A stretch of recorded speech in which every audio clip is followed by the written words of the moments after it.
The average Australian garage is 3.4 metres by 5.8 metres, which sounds great and big, except when you have to share it with the car, the boat, the kids, and anything else you can put in there.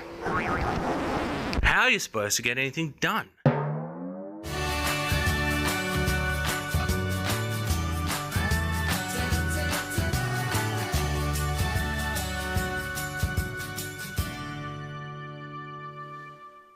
Hey everybody, how you doing, John? Greetings, possums. How are you all? Welcome to the Tiny Workshop. How are you, Patrick? I'm good. I spent the day laminating some beautiful blackwood, so apart from the dust, I'm doing pretty well. Is blackwood your favourite Australian timber? I don't work with it very often. It's way softer than what I usually go for. Oh, and yeah, so I'm like kind of getting, yeah. Red gum. I like tools that, I like timber that's so hard that if I drop a hammer on it, it's not going to dent. Yeah, okay. Blackwood will definitely dent, but it's some stunning timber from here in Victoria. Oh, okay. Is it Victorian blackwood or is it a Tasmanian? Otway blackwood, yeah. Oh, okay, nice. Yeah, but it's got a real heavy variation in purples and all kinds of good colours. Well, interesting conversation. So, welcome to the show. Tonight, we are going to fulfill our promise. We put a word out on the street last week about anyone who needed a project built, and we had a punter. Yeah, and it was actually within our capabilities. So it wasn't pound or anything. So we're going to be making a little piece. We'll go into the design in a moment. And we're going to actually make the whole thing, including sawing. We had to pre-make a bit of stuff, but that's just the laws of physics in play.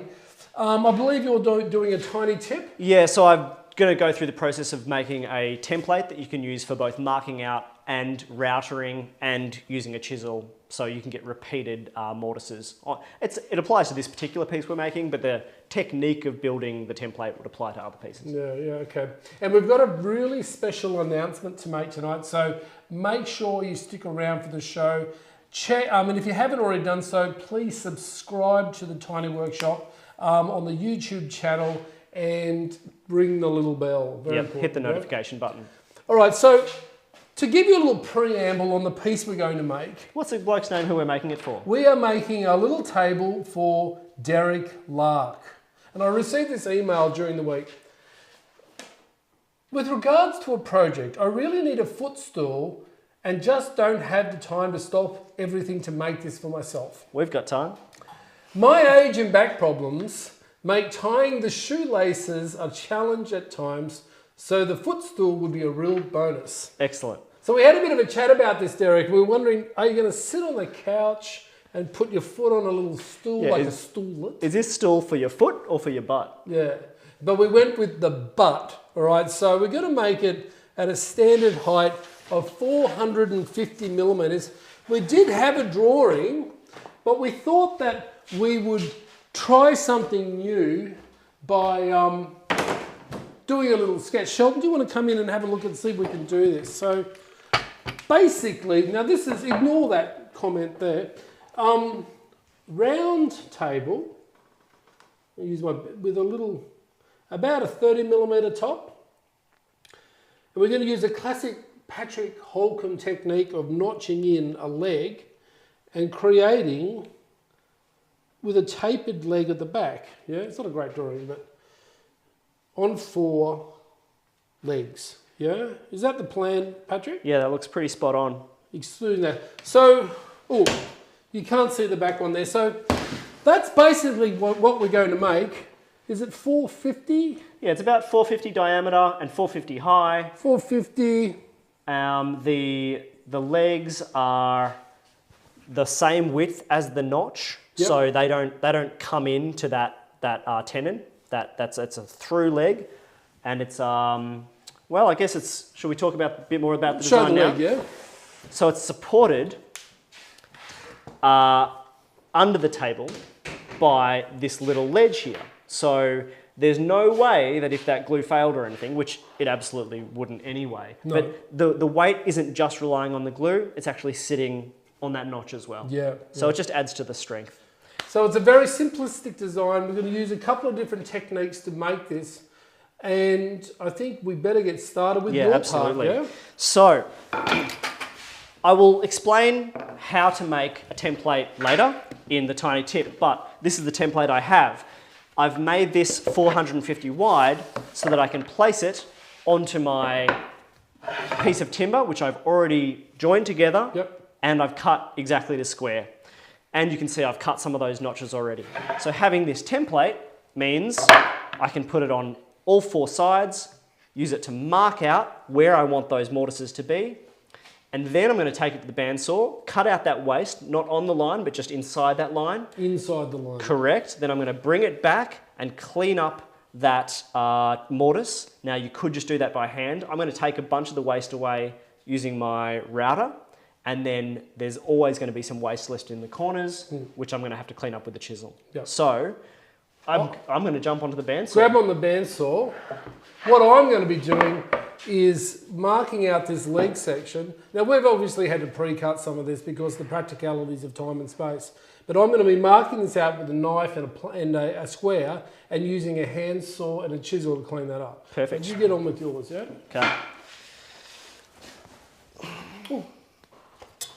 So if you want to come and have a look at these bandsaw cuts, you'll see the order of cuts that I'm doing to get rid of the most of this waste in an effective way.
That table could do with a little bit of wax, yeah?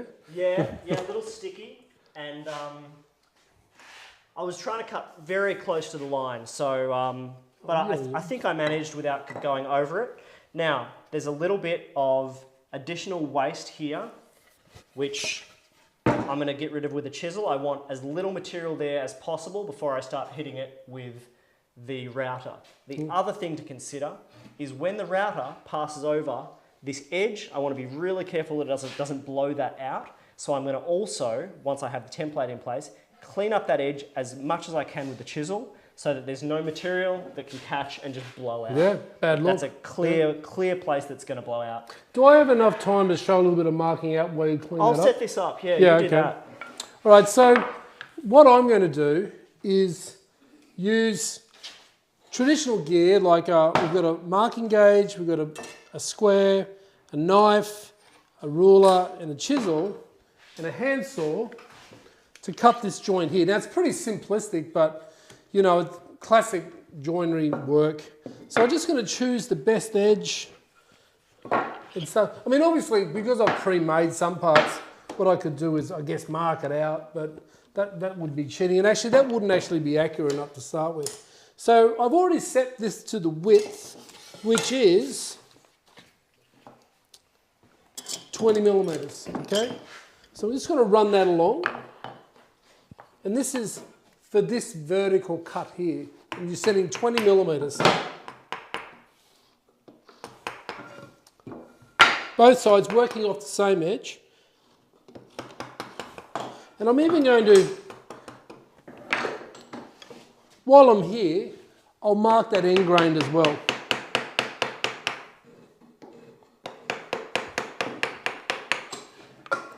Then I can mark the depth of this cut, which is 32 millimeters, using my ruler. You're jumping around a bit there, Patrick. 32. Using good old square, pick up that mark.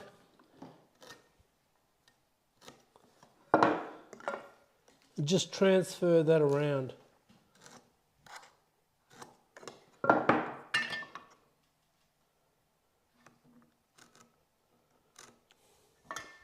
Is stuff marked a little bit easier than pine?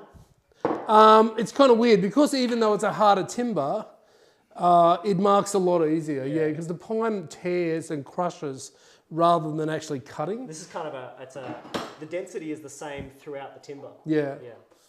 You want making joinery, nice cabinet grade timbers is the way to go. But this is red gum. I don't know if it's cabinet grade, but hey, it's better than pine. I'm about ready to do my routing. Go for it. You want me to go ahead with that? Yeah. So I did some cleanup, took out as much waste as possible. Now I'm going to hit it with the router, and the bearing is going to run along that guide. How much noise are you going to make? Plenty? Lots of it. Bah, bah, bah.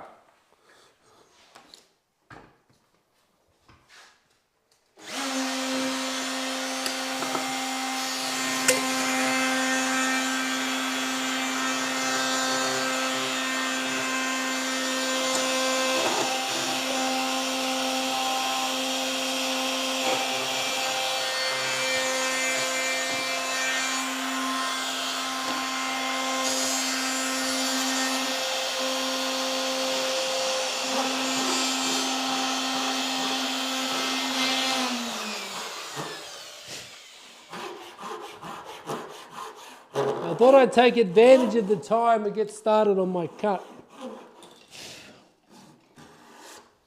Now, while I still have the template on the work, I'm going to use the template to help clean up these corners because the router can't get right into those back corners.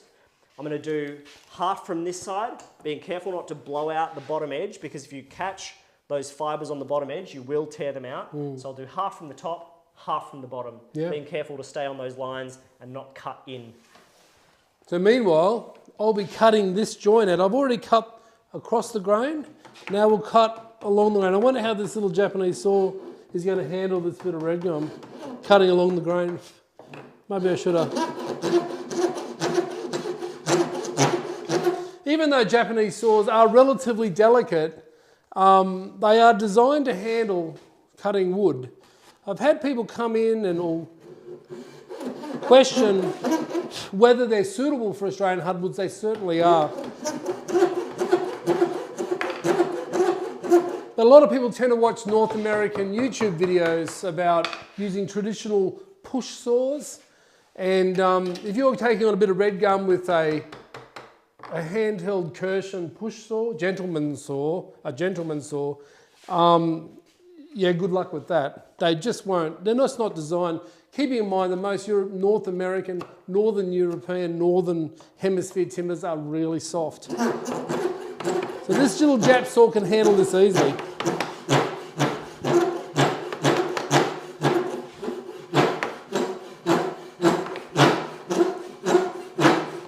So I was driving down the coast on the weekend. Sorry away. Concentrate.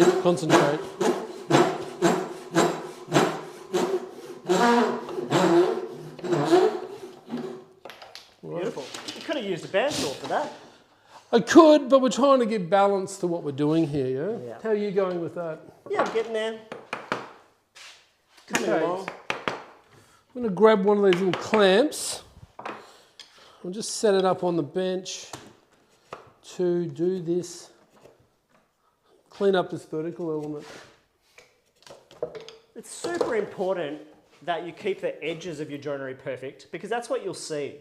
But if you had to, you can actually scallop the insides a tiny bit. You don't want to lose a bunch of material in there, but you're better off if your tenon is shaped a bit concave than convex. Because if it's convex, you'll see the gap. If it's concave, the glue will just be in that area. Yeah.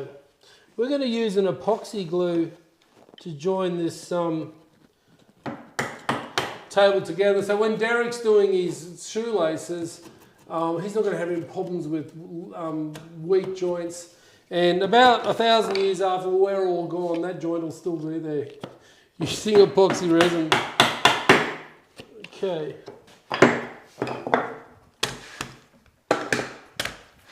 Now, I'm sorry you couldn't see all of that detail as I was cutting, but all I was doing was fixing up those corners, and now I've got to do that from the other side as well. But this won't take as long. And John's essentially doing the same thing. Well, we are kind of doing the same work, but in two ways. And if you go and watch some of the YouTube videos on the Timbercon YouTube station, you'll be able to see how we do some of this work. I think we've covered a lot of this work previously in the Tiny Workshop. Yeah, and if you're not super comfortable with using a router, there's absolutely no reason you couldn't do all of this cleanup with a chisel. It just takes a little bit longer, and I find if I have multiple to do, the router does a bunch of the work, and then the hand chiseling kind of finishes it off. Do you think we should, while we finish up our joinery, take a short break? Yeah, why don't we go to my template build? Yeah? All right, well, we'll continue to clean this up. You guys watch how to build a template. I'll see you in a bit. Yeah, come see you after the break.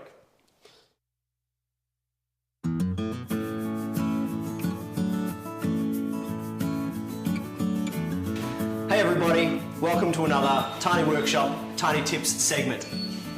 Okay, so you guys have seen me use this live. Hopefully it was a success. And what I want to show you is a way to make this. Now, this one I made on the table saw. Not everyone has access to a table saw to get those really nice clean cuts. If you wanted to do this with a bandsaw or with a thicknesser, with the tools that we have, this is the way that I would do it. We know that we want the template for the mortise to be as wide as the leg, because this is what is going to go into that hole. Now, we thicknessed all of these pieces, and when I did that, I had a bunch of scrap. When these pieces were too long, I cut it off. So I've got some more material that's exactly the same thickness as these legs. Now I'm going to use this to build the template. What I'm going to do is use that as the core of the template, and that will create the space of that mortise. In order to get the clean edges of the sides, I'm actually just using the clean edges from some store-bought pine. Now you could use the edges of some ply that you have, anything that is nice and clean and square. This means that you don't have to spend time cleaning up some cuts that have come off your bandsaw because you've already got those clean edges to work with. It does really help if your corners here are in fact 90 degrees, but these edges here could potentially be a little bit rough, like off a bandsaw. It's only these internal ones that need to be perfectly clean. In order to set this spacing, I'm actually going to use the leg itself in there as a guide so that I know how deep these need to be. And then it's also worth just putting a straight edge along the front to get these all lined up when you glue it together. And that means when you take this out, you have a perfect template to cut all of your mortises. Now you'll notice with my template, I've put these reference edges on the front, and that means it hooks on to my workpiece really efficiently and cleanly every single time, and then I can clamp it down. I want to do the same thing for my little handmade template now. So I have some pieces of pine that I'm just going to screw onto the front.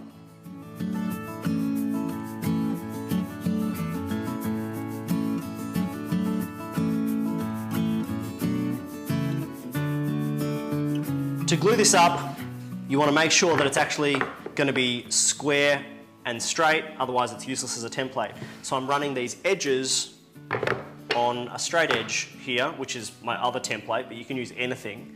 I've marked out where I want this center spacer to be using the leg as I described. So I've got my lines there. I'm going to put some glue on these, put some clamps on, make sure this center slider is exactly where I want it to be. If you need to, you can use a batten or a caul to keep everything flat, but I don't imagine this is going to want to go anywhere. So, some glue going on.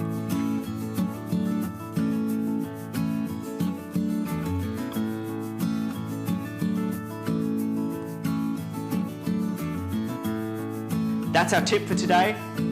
Get back to live. I'll see you next time. Welcome back, everybody. Don't forget to subscribe to the channel. How's Very that? forceful. How'd you go? I'm doing well. Did you want to come and have a close-up look at this joint? So I cleaned up all of the inside edges. It's really nice and clean. And now what I need to do is cut out this circle on the bandsaw. So I'm going to do that. Well, you get started and then we'll have a look at what I'm doing here. So off you go. All right, fantastic. Again with the earmuffs. Oh, it's not that loud, No. this one. So I'm going to cut on the outside of the line because we're going to smooth that out later.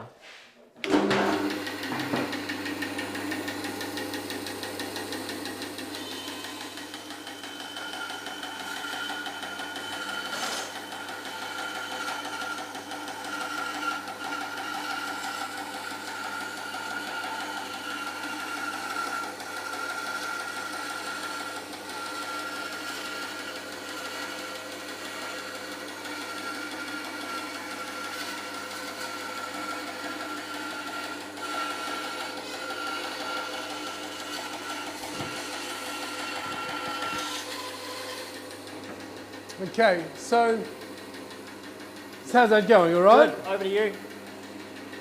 While Patrick is continuing to cut that out, I'm going to mark out this tapered section that you can see on the leg. I mean, obviously I could just drop that on there and mark it, which is really easy to do, but we'll mark it out in a more correct way so you can see the process. I always use a knife when I'm marking out, and the width of the base here is 40 millimeters.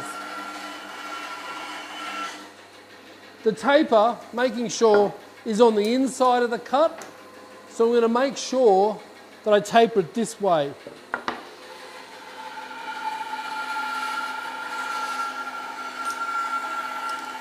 I can use this long ruler to mark that line, but whenever you're marking up to an edge like so, don't go right up to it. Stop a little ways before it, 2 or 3 millimeters before it.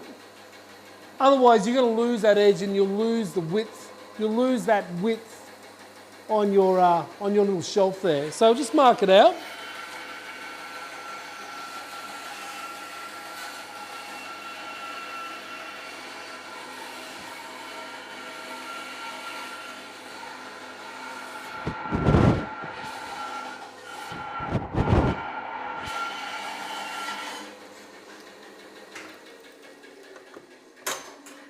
And for the sake of the camera, I'll put a pencil line on there as well.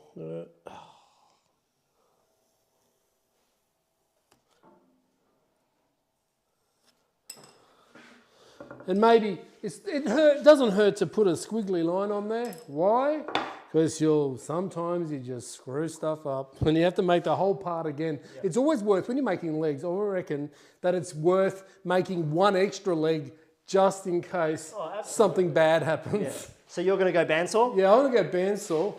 And one thing, whenever I do a cut like this, I'm not going to try to start my cut up here where it tapers out. I'm going to start my cut on the easy access point, which is the end, which is nice and wide. So there's because if you try to start a bandsaw cut along the grain, it can deflect and then, it just gets ugly. So I'll cut this out. You can get on to your next bit. Sure. Okay, so now that I've cut this out basically round, obviously it's pretty rough on the sides there. What we're going to have to do, once this is all glued up, is actually smooth this off. There's a couple of techniques we can use to do that. You could potentially use a bandsaw or a random orbital sander. You could also use a router with a template if you had a perfectly round template to use. But the way that we will probably do it, and this won't happen until the next video, is we'll try and use a spoke shave to smooth that out. Now, if you're going to use a smoke shave, if you're going to use a spoke shave, you have to be very aware of which direction the grain is going, and because you're going around a circle, that'll obviously change. And that end grain is going to be interesting too. It can be really tricky. Look, in my workshop, most of this work would get done with a big sander. Yeah. I would do some with a spoke shave. Spoke shaves are lovely on a piece like that. Nice straight grain, no problem. But coming off onto end grain, really tough. You need a really sharp blade. So I'm just going to smooth this off. So I've tried to make this cut as neat on the line as I can. It's not bad. Pop it in the vise, and I've got my little Veritas smoother here. I dug it out of the bowels of the storage unit at home, and we'll just maybe give it a bit more than that to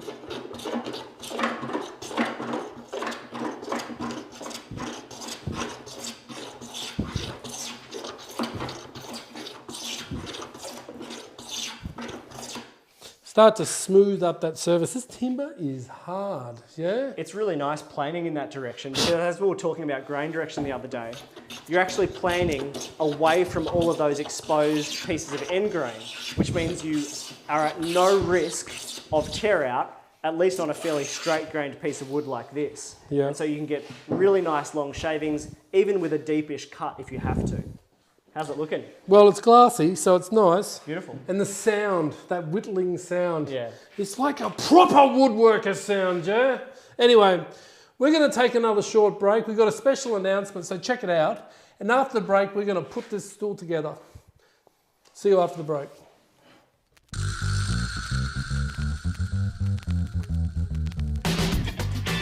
G'day there, I'm John Madden, and I'm here to tell you all about a really special event that's coming up on Saturday the 17th of April, so mark your diaries. TimberCon are going to bring you 3 big events at 2 locations all on one day.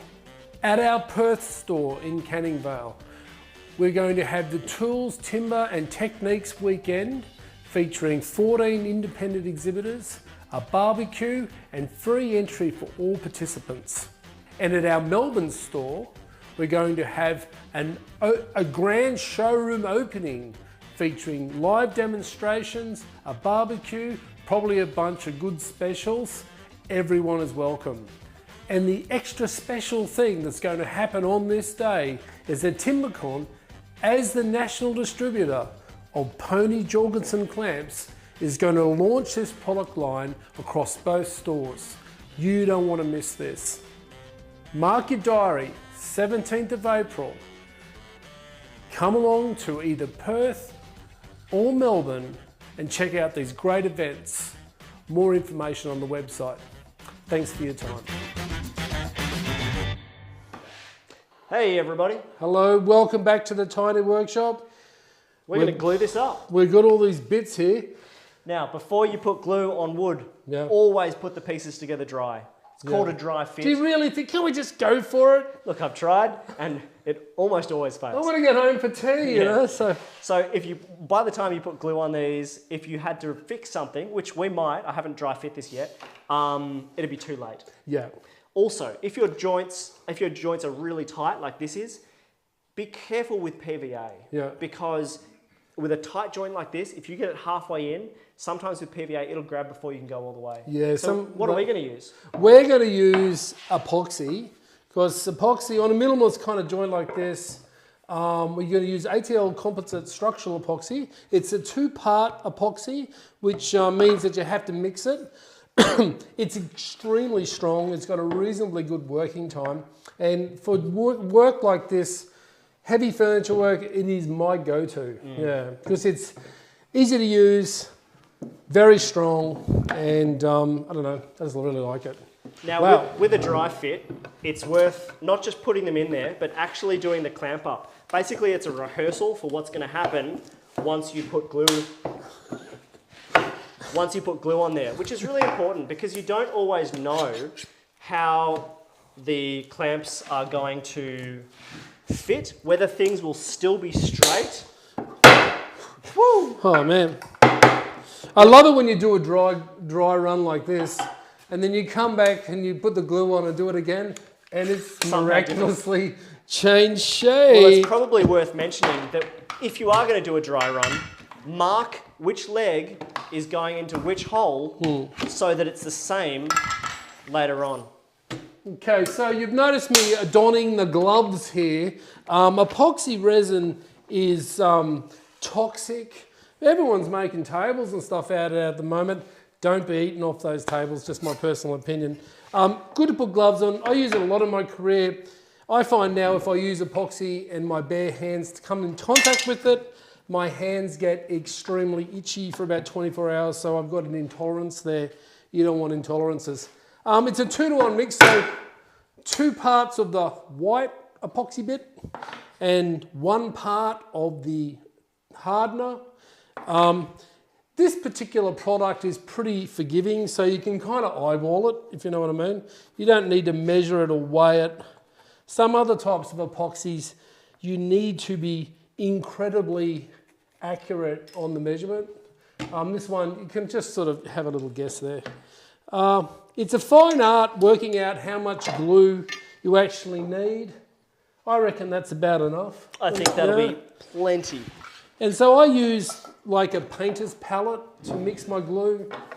Don't do the dumb thing and put the palette in part 1 or into part 2 after being in part 1, because it will just go off and you'll have hard bits. I tend to have a little plastic spoon that I've cut down, 1 in each, and they stay in there and they never cross. And so that there's never hardener mixed in with the other one. I mean, they're friends in theory, but you don't want them to get together before the party, you know what I mean? Because otherwise, it ain't gonna work. I think that looks okay. So I'm gonna start mixing that up. You wanna mix it thoroughly. This is a good use for bits of MDF off cut for your workshop, making little glue up pallets. Because once you've mixed this together and used it, you just put it in the bin. Though I often leave my pallet out overnight in order to make sure it goes off correctly. So you know when it's hardened, basically. And a glue like this, I don't know, you probably got, what do you reckon, 40 minutes to an hour? Yeah, you've got a really long open time, which makes it very good for complex glue ups where you have lots of pieces that are all going to get glue on them. Yeah. The opposite side of that is something like PVA. It goes off very quickly. Depending on the type, yeah. Yeah, that's right. Okay. How are you going with your little bit of joinery? Yeah, absolutely. So everything's looking really good. I just want to knock a fraction off this join really quickly because it was sitting just below the surface, and this is why you do a dry fit. Now, we could probably leave this. I'd be able to, we would be able to, what would I say? Oh, just plane down the top later. But while John's mixing that epoxy. Well, we're nearly good to go. Okay.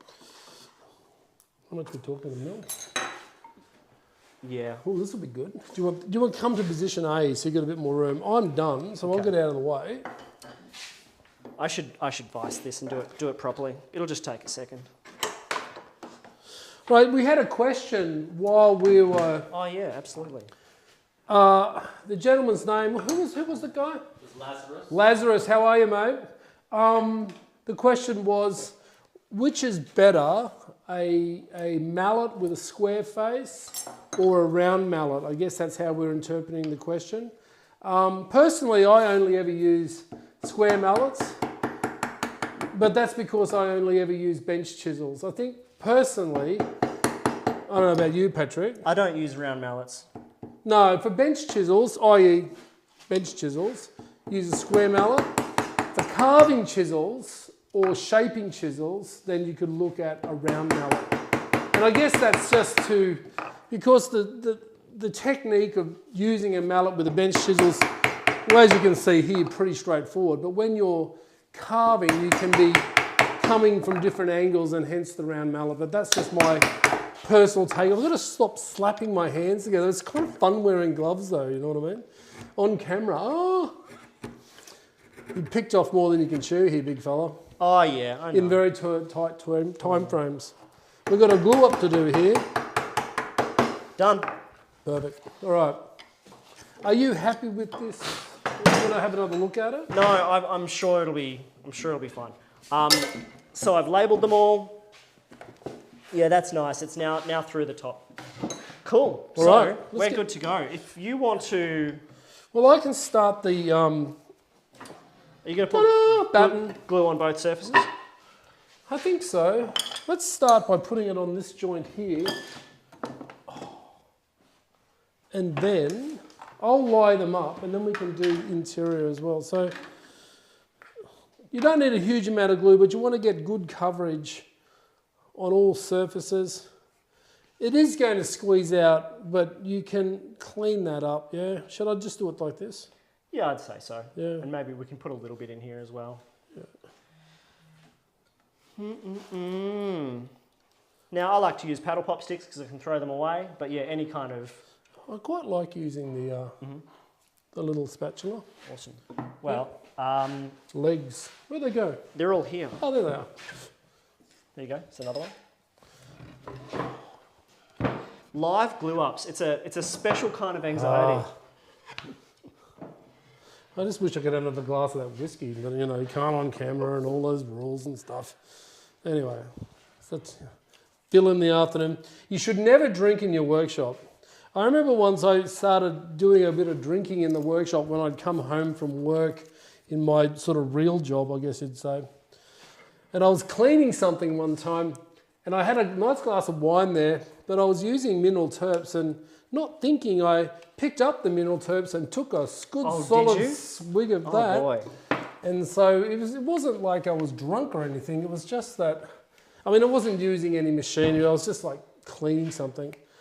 But note to self, don't drink in the workshop because, you know, mineral terps doesn't taste great. Can't imagine it does. So. Have you ever had any really major glue up dramas? Oh, I've had a couple of failures, or a couple of types of failures. One type is... Not that we want to jinx ourselves. No, of course. Using PVA and a tight joint has only gotten halfway in, and then I just am not able to apply enough pressure to get it all the way in. That usually happens not when I'm just doing one joint, but doing multiple. And so I've got clamps all over the place, and yeah, there's just one that won't go in. So that's happened a couple of times. I've also glued something up where I wasn't getting the finish I needed, it wasn't tight enough, and I knew that if I left it, it was going to set and it wouldn't be good enough, and so I had to break it to get that glue joint apart. You lie in bed at night thinking about it, going, I don't know if I can go on as a human because of this thing that the customer never sees. Yeah, that's right. I once laminated a big top on a kitchen bench, like white laminate. It was an oversized shed. It was like 2.5 meters long by 1,500 wide, and contact cement. And you roll it on. I had all my little pieces of dowel set up to lay it out. And a couple of the days you do it. A couple of the dowels shifted apart, and the contact cement touched off, but it was not in position. So I'm there up to my elbow trying to break that tiny little bit of seal of the laminate to the top of the bench, and the customer walks in. What are you doing? Oh, I'm okay, everything's under control. Anyway, that's woodworking. Okay, so. Yep. Oh. While you're doing that, I'll clean a bit of this off. Yeah. Look, if you can get glue off beforehand, it'll be a lot easier now than later. Oh yeah, but, this is epoxy. Once it's on, whew. Yeah.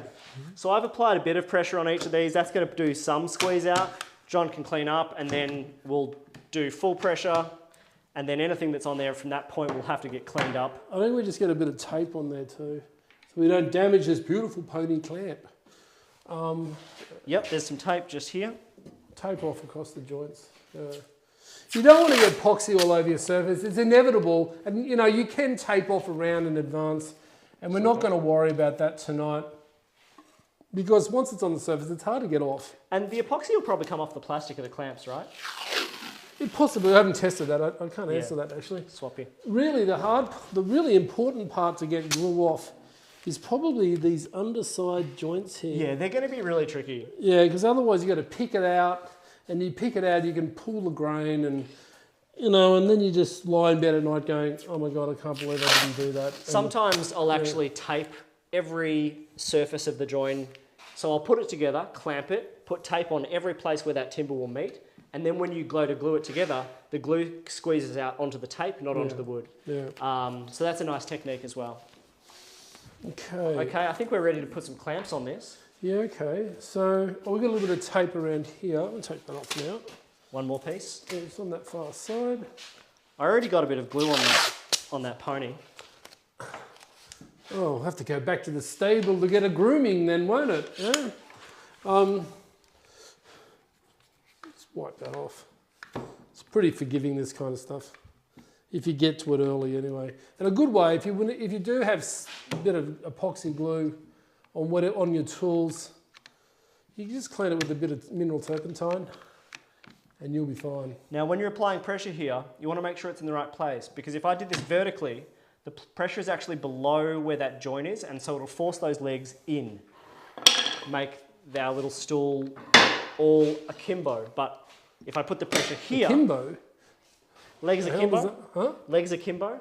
It means all over the place. Oh, okay. Is that like a southern word? I don't know where... Do you know, I've learned a lot about Victoria since I've lived in Melbourne. They don't call a Dagwood dog down here. They don't even call it a Pluto pup. They call it a sausage in batter. What the hell is that? I thought it was a corn dog. No, that's different. It's got corn in it. I'm talking just a sausage with batter. Anyway.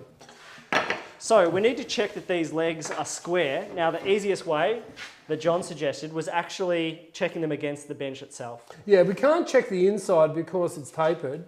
But if we lay that up, that needs to come in a little. So should we use some ponies? No, I think you just need to tap it in and then just adjust the clamp, yeah. I'll bring this clamp down a Yeah, fraction. I think on both sides, yeah. I'd come up a little there. I can't. Well, yeah, just come up a little higher there. That's it. Go a little lower.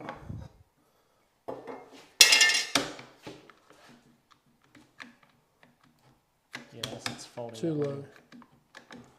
Oh, we'll get this right eventually. And this is the advantage of epoxy. You've got a bit of working time to set this up properly. It's looking pretty good. Well, did you want to finish this up and we can do the finessing of this after the show's finished? Yeah, okay. So we've got to talk about next week. Well, actually, what we've got to talk about is that we're having a bit of a break. Shelton, hello Shelton, hello, is going on holidays. He's never had a holiday apparently, so he's going to Tasmania for 3 weeks with his partner, who's probably watching. Hello.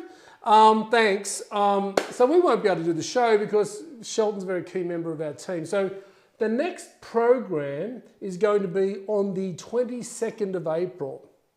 I think Nick's relieved as well because he hasn't seen his family for a while. And that's a good and a bad thing, I suppose, but hey, we won't go into that. So you have plenty of time to suggest new projects for us. We are looking for projects for people who need something. Yep.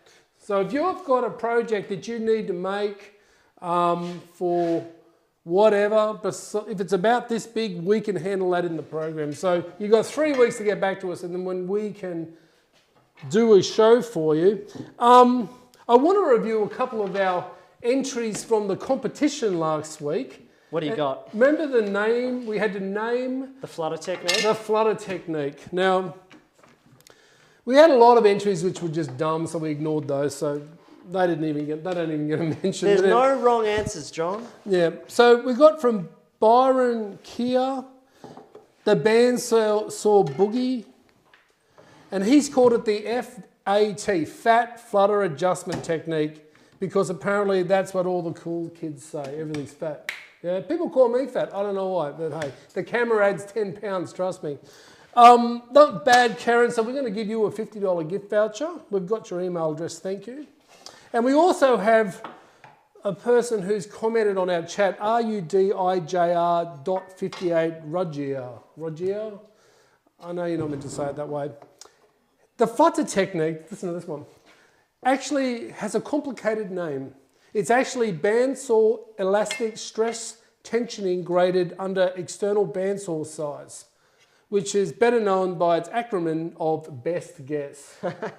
You've obviously stayed up all night thinking that one up, so we're going to send you a $50 voucher as well. He's not wrong. Tuning bandsaws sometimes does feel like your best guess, so I appreciate that. Is there anything we've forgotten to do, Nick? Because I didn't turn the whiteboard up around to remind me. I think we've got everything covered. Yeah, okay. So, like I said, 20th of April we're back. 22nd. Oh, sorry, 22nd. Glad I'm not in charge. We'll finish this off. We'll start another project. Yep. Hopefully. So yeah, let us know. But most importantly, on the 17th of April, TimberCon's having an open day in Melbourne where people can come in and see what all the fuss is about the new showroom and give us your direct feedback because we know you like it. And we're also going to be launching the Pony then. Yep. Pony clamps, because we're now the Australian distributor. And in Melbourne, we have the Tools, Timber and Techniques weekend at the Perth store on the same day, where there's 14 independent exhibitors. There's going to be barbecues and dancing and stuff. And they're also going to have a pony launch over there as well. So visit the website to check out the details.